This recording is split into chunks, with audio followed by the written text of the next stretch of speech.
కలిసి వాళ్ళ పేరెంట్స్ తో కలిసి పోలీసులు పక్కన ఉన్నారు. ఆ ఫోటో ఒకసారి మనం ఎక్స్క్లూజివ్ గా బిగ్ టీవీ స్క్రీన్ పై చూస్తున్నాం. నిన్నంతా కూడా హైడ్రామా కొనసాగింది. నర్సంపల్లిలో కీసరా మేడ్చల్ జిల్లా నర్సంపల్లిలో శ్వేత కుటుంబ సభ్యులు శ్వేత తల్లిదండ్రులు వచ్చి ప్రవీణ్ ఇంటిపై దాడి చేసి శ్వేతను బలవంతంగా కిడ్నాప్ చేసి లాక్కెళ్లారు. ఇవాళ వాళ్ళ తల్లిదండ్రులతో కలిసి ప్రవీణ్ పోలీస్ స్టేషన్ ఎదుట ఆందోళన చేపట్టారు. దీంతో పోలీసుల ఒత్తిడితో శ్వేత తల్లిదండ్రులు ఆమెను పిఎస్కు తీసుకొచ్చారు. తీసుకొచ్చిన తర్వాత శ్వేత మాట్లాడుకుంటూ వెళ్ళిపోయింది. అయితే శ్వేత మాట్లాడకపోవడంతో కాస్త నర్వస్ అయ్యాడు ప్రవీణ్. అయితే పెద్ద మనుషులు సర్ది చెప్పే ప్రయత్నం చేస్తారు. తిరిగి లోపలికి స్టేషన్లోకి వెళ్ళిన తర్వాత ఇద్దరిని సముదాయించి ఇద్దరు ఒపీనియన్స్ తీసుకొని ఇద్దరి భార్య భర్తలు మళ్ళీ కలిపినట్టుగా తెలుస్తోంది. దానికి ఉదాహరణ ఈ ఫోటో ఒకసారి చూడొచ్చు. శ్వేత ప్రవీణ్ ఇద్దరు మళ్ళీ ఒకటైనట్టుగా మనకు అర్థమవుతుంది. పోలీస్ స్టేషన్ లోపల ఇద్దరు ఒపీనియన్స్ తీసుకొని ఇద్దరితో మాట్లాడి వ్యవహారం సెటిల్ చేసినట్టు తెలుస్తుంది పోలీసులు. రైట్, మా ప్రతినిధి పాపన్న గౌడ్ జాయిన్ అవుతున్నారు. పాపన్న, పోలీస్ స్టేషన్ ఎదుట కీసర పోలీస్ స్టేషన్ దగ్గర కొంత హైడ్రామా కొనసాగింది శ్వేతను తీసుకొచ్చిన సందర్భంలో. కానీ లోపల శ్వేతను ప్రవీణ్ను పోలీసులు మాట్లాడి వాళ్ళిద్దరిని కూడా మళ్ళీ కలిపినట్టుగా తెలుస్తోంది. సో ఏం జరిగింది, మొత్తం వ్యవహారంలో ఎలాంటి పరిణామాలు చోటు చేసుకున్నాయి? రైట్, నిన్న జరిగిన నర్సంపల్లి కిడ్నాప్ కేసులో కేసు అయితే క్లైమాక్స్కి వచ్చినట్టుగా అనిపిస్తుంది. ఎందుకంటే నిన్నటి నుంచి అమ్మాయి కనిపించకుండా పోవడంతో పోలీసులు ప్రత్యేకమైన బృందాలు పెట్టి కూడా గాలించారు. అయితే కొద్ది సేపటి క్రితమే అమ్మాయిని వాళ్ళ పేరెంట్స్ క్షేమంగా పోలీస్ స్టేషన్కి తీసుకొచ్చారు. ప్రస్తుతం మనం కీసరా పోలీస్ స్టేషన్లో ఉన్నాం. ఇక్కడ విజువల్స్లో కూడా చూడొచ్చు. ఎక్స్క్లూజివ్గా ఇప్పుడే కొద్ది క్షణాల క్రితం అమ్మాయిని తీసుకొచ్చి కూడా లోపల పోలీసుల సమక్షంలో మాట్లాడిచ్చారు. అసలు అమ్మాయిని ఒకవైపు అమ్మాయి బంధువులను కూర్చోబెట్టి మరోవైపు అబ్బాయి తరఫున వాళ్ళను కూడా కూర్చున్నబెట్టి మాట్లాడించినప్పుడు అమ్మాయి నిష్పక్షంగా కూడా నేను అబ్బాయితోటే వెళ్తానని కూడా చెప్పింది. ప్రస్తుతం మనతోటి కొందరు అబ్బాయి తరఫు నుంచి వ్యక్తులు ఉన్నారు. వాళ్ళని అడిగి లోపల ఏం జరిగిందని మాట్లాడదాం. అన్న, చెప్పండి, నిన్నటి నుంచి కూడా మీరు ఇక్కడ ఉన్నారు. అయితే ఈ కేసుకు సంబంధించి ఇప్పుడు అమ్మాయి ఏమని చెప్తుంది, ఏమంటుంది? ఇక్కడ ఈ సంభాషణ అయితే బాగా అయింది, క్లియర్ అయింది. పాప ఇక్కడ క్లియర్ అయింది. పాప వచ్చింది, శ్వేత వచ్చింది, క్షేమ వచ్చింది. శ్వేత బాగానే ఉంది. ఇప్పుడు శ్వేత వచ్చి సిఎస్ఆర్ ముందర నేను భర్తతోనే పోతా అని చెప్పింది. అది ఒకటి ఆన్సర్. అసలు మీరు అనుకున్నారా, అంటే నిన్నటి నుంచి కూడా వెయిట్ చేస్తున్నారు, శ్వేత పరిస్థితి ఎట్లుంది? అయ్యా, వెయిట్ చేస్తున్నాము. అట్లా అనుకున్నాం, మేము అందరం అట్లా అనుకున్నాం.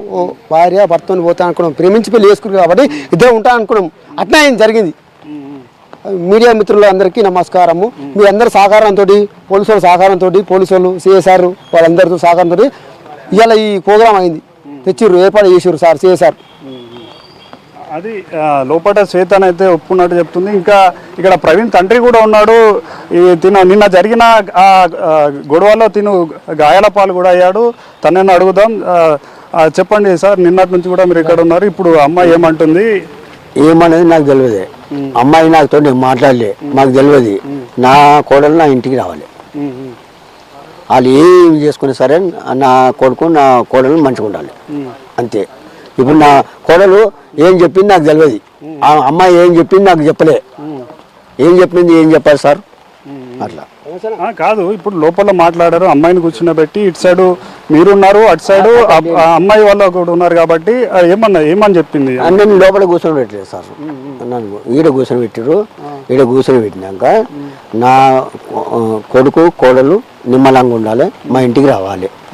నాకు ఏది పెట్టకుండా సరే, నాకు అవ్వలు లేకుండా సరే, నా పిల్లలు నాకు ఉండాలి, అంతే. అంటే ఇప్పుడు ఫైనల్గా అమ్మాయి మీతో వస్తానంటూ ఏమన్నా చెప్పిందా? చెప్పలేదు సార్. అంటే మీకు కాకుండా పోలీసులకు కానీ అట్లా ఏం చెప్పింది నాకు తెలియదు. పోలీసులకు చెప్పొచ్చు కానీ మనకది తెలియదు. మనకు తెలియంది ఇప్పుడైతే నా అమ్మాయి నా ఇంటి వస్తుందని నాకు నమ్మకం. నా కొడుకు ఎంబడి వస్తుంది ఎట్లా నమ్మకం నాకు. అది అమ్మాయి అంటే వీళ్ళ కొడుకు, అదేవిధంగా కోడలు మాత్రం క్షేమంగా ఉండాలి అంటూ కూడా తిను వ్యక్తం చేస్తున్నారు. ఎందుకంటే నిన్నటి నుంచి సుమారు 48 గంటల పాటు కూడా వాళ్ళ కుటుంబ సభ్యులంతా పోలీస్ స్టేషన్ దగ్గరే ఉన్నారు. అన్న, మీరు కూడా లోపలికి వెళ్ళి అంటే చూసారు పరిస్థితులు, ఏం జరిగిందన్న? పరిస్థితిని ప్రభావం బట్టి చూస్తే ఏమేం జరిగిందంటే, నేను నా భర్తతోటే ఇంటికి వెళ్తా అని చెప్పి అమ్మాయి స్టేట్మెంట్ ఇవ్వడము సిఎస్ఆర్ ఎస్ఎస్ఆర్ ముంగట నేను చూశాను. అంటే అమ్మాయి తన ఇష్టపూర్వకంగా ఇష్టపూర్వకంగా నా భర్తతో వెళ్తానని చెప్పింది.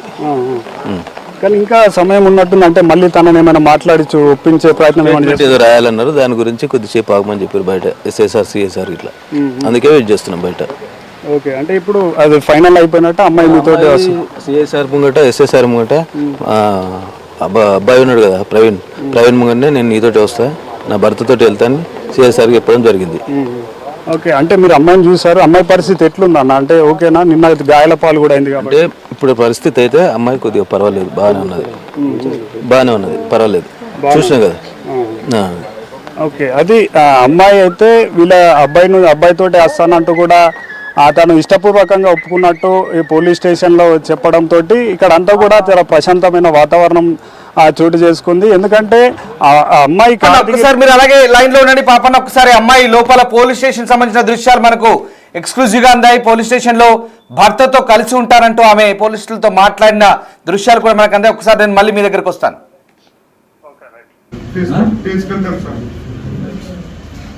మీ పేరెంట్స్ హస్బెండ్తో వెళ్తావా?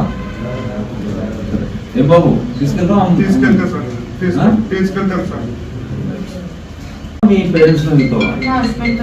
హస్బెండ్తో వెళ్తావా? ఏం బాబు తీసుకెళ్తాం? ఓకే, హ్యాండ్ ఓవర్ చేసి మీ పేరెంట్స్ హస్బెండ్తో వెళ్తావా? ఏం బాబు తీసుకెళ్తాం? మీ పేరెంట్స్ హస్బెండ్తో వెళ్తావా? ఏం బాబు తీసుకెళ్తాం?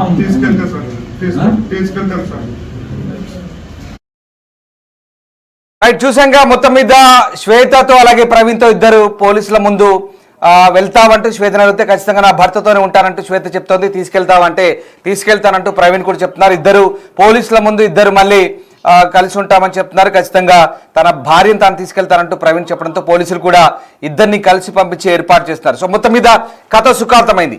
కీసర నరసంపల్లి విలేజ్లో జరిగిన ఈ వ్యవహారం కిడ్నాప్ వ్యవహారం ఇప్పుడు ఎండ్ కార్డు పడింది. కథ సుఖాంతమైనట్టుగానే కనబడుతోంది. శ్వేత తన భర్తతో వెళ్తా అంటూ చెప్తున్న దృశ్యాలు కూడా ఇప్పటిదాకా మనం ఎక్స్క్లూజివ్గా బిగ్ టీవీ స్క్రీన్ పై చూసాం. రైట్, మా ప్రతినిధి పాపన్నతో జైనదాం. పాపన్న, ఇప్పటిదాకా మనం చూపించాలి స్క్రీన్ పై ఎక్స్క్లూజివ్గా శ్వేత తన భర్తతో కలిసి ఉంటారంటూ పోలీసుల ముందు చెప్పింది. ఖచ్చితంగా భర్తతోనే వెళ్తానని చెప్పింది. సో మొత్తం మీద ఈ వ్యవహారంలో పోలీసులు సయోధ్య కుదిర్చినట్టేనా? ఈ వ్యవహారానికి శుభం కార్డు పడ్డట్లేనా? అక్కడ ఉన్నటువంటి చుట్టుపక్కల వాళ్ళు, అతను ప్రవీణ్ బంధువులు వీళ్ళంతా ఏమంటున్నారు? ఒకసారి శ్వేత పోలీస్ స్టేషన్లో ఒప్పుకున్న విషయాన్ని కూడా వాళ్ళతో మాట్లాడి చెప్పి ఒకసారి ఏమనుకుంటారో చెప్పే ప్రయత్నం చేయండి. రైట్, దీనికైతే శుభం కార్డు పడ్డట్టే తెలుస్తుంది. ఎందుకంటే శ్వేత వాళ్ళందరి సమక్షంలో, పెద్దల పోలీసుల సమక్షంలో కూడా నేను మా అబ్బాయితో అంటే ప్రవీణ్ తోటే వెళ్తానంటూ ఒప్పుకోవడంతో ఇదంతా కూడా ప్రశాంతమైన వాతావరణం నెలకొంది. ఇప్పుడే అంటే లోపల పోలీస్ స్టేషన్ లోపల ఈ చర్చలు జరిగాయి. చర్చల్లో అంటే లోపలికి వెళ్ళిన వ్యక్తులు కూడా మన దగ్గర ఉన్నారు. వాళ్ళతో మాట్లాడదాం అసలు లోపల ఏమైందని. అన్న చెప్పండి, లోపల ఏం మాట్లాడారు, ఏమని చెప్పింది శ్వేత? వాళ్ళ నా భర్తని పోతా అని చెప్పింది శ్వేత. చెప్పింది సిఐ సమక్షంలో, అంజనేయ సార్ సమక్షంలోనే నా భర్తని పోతా అని చెప్పింది. అదొకటి మాకు శుభసమయం. మీడియా మిత్రులకు, ఎలక్ట్రానిక్ మిత్రులకు, పత్రికా విలేకరులకు అందరికీ కృతజ్ఞతలు చెప్తున్నా. అలాగనే మన పోలీసు వ్యవస్థకి ఇట్లా సిఐ సార్ కానీ, ఎస్ఐ సార్ కానీ నేను కృతజ్ఞత చెప్తున్నా. అంటే ఇప్పుడు శ్వేత కంప్లీట్గా మీతో వస్తాను ఒప్పుకున్నా ఇప్పినయ్యా మా పరీక్షలు సిఐ సార్ సమక్షంలో. ఇంతకుముందు మేము ఏమనుకున్నామంటే నిన్న మార్నింగ్ 8 o'clock తీసుకెళ్లారు సార్. 8 o'clock తీసుకెళ్ళినప్పటికీ ఆ పేరెంట్స్, అమ్మాయి వాళ్ళ పేరెంట్స్ అమ్మాయిని చేంజ్ చేయడము, మేము విషయం దాకా చనిపోతాము, మా సైడ్ కరెక్ట్ మాట్లాడుతూనే మేము అందరం ఫ్యామిలీ మొత్తం బతుకుతాము అన్న ఒక భయం ఏమైనా పెట్టుండొచ్చు. పెట్టుంటే ఆ అమ్మాయి ఇక్కడికి వచ్చిన తర్వాత నువ్వు అబ్బాయితో పాటు వెళ్తే మేము అందరం ఫ్యామిలీ మొత్తం చనిపోతాము అని ఒక భయం పెట్టిరేమని ఇప్పటి వరకు మేము ఊహించినాం సార్. ఆ ఊహ అన్నది ఇప్పుడు అమ్మాయి మాటల వల్ల కొంచెం మాకు ధైర్యం వచ్చింది, అబ్బాయి తరఫున కొంచెం ధైర్యం వచ్చింది. మనం చూసాం అంటే అమ్మాయి కార్లు దిగి లోపలికి వెళ్తున్నప్పుడు కూడా ప్రవీణ్ గట్టిగా అరిచాడు, శ్వేత అంటూ కూడా పిలిచాడు. అప్పుడు అమ్మాయి ఉలిక్కి పడలేదు, ఏం చూడలేదు. కాబట్టి ఏమనుకున్నాడు? అదే నేను చెప్పబోయేది. అమ్మాయి కార్లోకి వెళ్ళి తీసుకెళ్లేటప్పటికి అబ్బాయి చాలా అరిచాడు. ఆ అమ్మాయికి ఒక ప్రేమ అనేది ఉంటే ఫస్ట్ పిఎస్ లోపలికి వెళ్ళకుండా ఆ అబ్బాయి దగ్గరికి ఫస్ట్ వచ్చి అగ్గియాలి. ఆ అగ్గియలేదు కాబట్టి మాకు కొంచెం డౌట్ వచ్చేసింది. ఎందుకంటే ఈ అమ్మాయి వాళ్ళ పేరెంట్స్ తరఫున అటు చేంజ్ అవుతుందా, వాళ్ళు ఏదైనా భయం పెట్టిరా, మేము విషయం దాకా చనిపోతాము, నువ్వు అటు సైడ్ పోతా అంటే మేము చనిపోతాం, ఫ్యామిలీ మొత్తం చనిపోతాము అన్న ఒక భయం పెట్టిదేమని మేము అనుకున్నాం సార్. ఇప్పటి వరకు అమ్మాయి మాత్రం ఎవరికి కాంటాక్ట్ కాలేదు, ఇప్పటికీ లోపలికి వెళ్దామంటే మాట్లాడనివ్వలేదు పిఎస్ వాళ్ళు. ఏమున్నా అబ్బాయి భర్తను ఒకరిని పిలిచారు, ఆ అబ్బాయి చిన్నపిల్లాడు, వాడు ఏం మాట్లాడుతుండు ఏం చెప్తుండు, వాడు చాలా సీరియస్ అయిపోయాడు, దెబ్బలు కొట్టడం వల్ల చాలా వీక్ అయిపోయాడు. దానివల్ల ఏం మాట్లాడుతుందో అర్థం కాలే. అమ్మాయి ఇటు సైడ్ మాట్లాడుతుందేమో అని మేము అనుకున్నాము. ఇప్పటికూ కొంచెం డౌట్ ఉంది, అలా పేరెంట్స్ ఏం చెప్పారు, రేపు పొద్దుగా ఆమె రిజల్ట్ ఏం చెప్తుంది అన్నది ఇప్పటికి కూడా మాకు అర్థం కావట్లేదు. ఆ అమ్మాయి ఇక్కడ సైడ్ మాట్లాడితే అందరికి ఊరు మొత్తానికి క్లారిటీ సార్ అది. ఎందుకంటే మేము కోరే ఒకటే, ఒక దంపతులు విడదీయద్దు, వాళ్ళు చాలా దెబ్బలు తిన్నారు, చాలా ఇబ్బంది పడ్డారు. అప్పట్లో స్టార్టింగ్ 3 months పెళ్లి అయ్యే ముందు కూడా మేము అనుకున్నాము, అప్పటికి అటు వీక్వల్ మాట్లాడాము, ఇటు అమ్మాయి తరపునే మాట్లాడాము మా ఊరు మొత్తము. ఎందుకంటే ఎవరికైనా అబ్బాయి అంటే వదిలేసేద్దాం, అమ్మాయి ఏ ఊర్లోనో అమ్మాయి అంటే అమ్మాయికి ఫస్ట్ ఇంపార్టెంట్ ఇవ్వాలి, ఆ విధంగా మాట్లాడాము. కాకపోతే వాళ్ళ ఇంటి మీదకి వచ్చి కారం పొడి చల్లడము, కొట్టడము, ఇది మాకు ఒకటి వేరే అనిపించింది. అయితే ఇప్పుడు నిన్న మనం విజువల్స్ లో చూసాం, సీసీటీవీలో అందరినీ దాడి చేసి కారం పొడితోటి కట్టెలతోటి దాడి చేసి తీసుకెళ్లారు. మరి వాళ్ళ మీద కేసు కూడా చేశారు, మరి వాళ్ళని ఏమన్నా అరెస్ట్ చేశారా? ఓకే సార్, ఇప్పుడు వాళ్ళ మీద కేసు చేశామన్నారు. మా అబ్బాయి వాళ్ళు వచ్చి కంప్లైంట్ ఇచ్చారు. ఇప్పటికి కూడా సాయంత్రం వరకు కూడా అబ్బాయి వాళ్ళ సరుపు నుంచి ఎవ్వరు రాలేదు. మేము ఎన్నోసార్లు అడిగినాం, మార్నింగ్ నుంచి ఇప్పటి వరకు కూడా 8 నుంచి 9 నుంచి ఇక్కడ ఈ టైం వరకు ఇక్కడ ఉన్నాం. మేము అమ్మాయి తరపు నుంచి ఇక్కడే ఉన్నాము, ఇప్పటికీ ఏం రాలే. మేము మధ్యలో అడిగితే అబ్బాయి తరపు నుంచి మధ్యలో అడుగుతుంటే వాళ్ళు ఏమంటున్నారు అంటే, ఇంకో గంట ఆగు వస్తాము, ఒక గంట తర్వాత తీసుకొస్తాము, మీరు డిస్టర్బ్ చేస్తారు, మీరు బయటకు వెళ్తే మేము తీసుకొని వస్తాము అని ఇప్పటివరకు అదే చెప్తున్నారు. ఇప్పుడు మాత్రం అమ్మాయి మాత్రం మా సైడ్ మాట్లాడితే బెటర్ అనుకుంటున్నాం సార్. ఇప్పుడు ఓకే, ఇప్పుడు పోలీసుల సమక్షంలో పెద్దల సమక్షంలో మాట్లాడారు. ఇప్పుడు ఈ గొడవలకు ఎండ్ కార్డు పడ్డట్టేనా, గొడవలు బంద్ అయినట్టేనా, మళ్ళీ ఏమన్నా ఉంటాయా?